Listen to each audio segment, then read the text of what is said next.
एक बार की बात है, एक संत जगन्नाथपुरी से मथुरा की ओर आ रहे थे। उनके पास बड़े सुंदर ठाकुर जी थे। वे संत उन ठाकुर जी को हमेशा साथ ही लिए रहते थे और बड़े प्रेम से उनकी पूजा अर्चना कर लाड लड़ाया करते थे। ट्रेन से यात्रा करते समय बाबा ने ठाकुर जी को अपने बगल की सीट पर रख दिया और अन्य संतों के साथ हरि चर्चा में मग्न हो गए। जब ट्रेन रुकी और सब संत उतरे, तब वे सत्संग में इतने मग्न हो चुके थे कि झोला गाड़ी में ही रह गया। उसमें रखे ठाकुर जी भी वहीं गाड़ी में रह गए। संत सत्संग की मस्ती में ऐसा बहे कि ठाकुर जी को साथ लेकर आना ही भूल गए।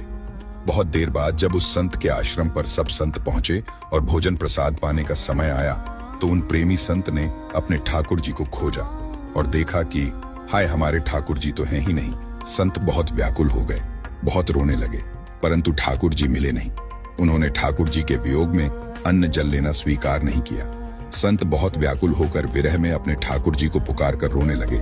तब उनके एक पहचान के संत ने कहा, महाराज, मैं आपको बहुत नए ठाकुर जी दे देता हूँ। परंतु उन संत ने कहा कि हमें अपने वही ठाकुर चाहिए जिनको हम अब तक लाड लड़ाते आए हैं। तभी एक दूसरे संत ने पूछा, आपने उन्हें कहाँ रखा था?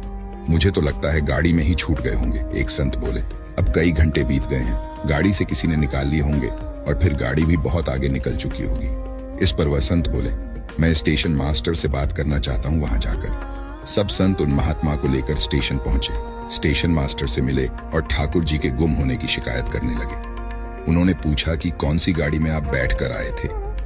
संतों ने गाड़ी का नाम स्टेशन मास्टर को बताया तो वह कहने लगा, महाराज, कई घंटे हो गए, यही वाली गाड़ी ही तो यहाँ खड़ी हो गई है और किसी प्रकार भी आगे नहीं बढ़ रही है। न कोई खराबी है और न अन्य कोई दिक्कत।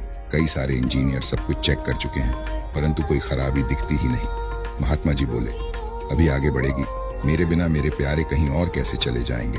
वे महात्मा ट्रेन के डिब्बे के अंदर गए और ठाकुर जी वहीं रखे हुए थे जहां महात्मा ने उन्हें पधराया था। अपने ठाकुर जी को महात्मा ने गले लगाया और जैसे ही महात्मा जी उतरे, गाड़ी आगे बढ़ने लग गई। ट्रेन का चालक, स्टेशन मास्टर तथा सभी इंजीनियर आश्चर्य में पड़ गए और बाद में उन्होंने जब यह पूरी लीला सुनी तो वे गदगद हो गए।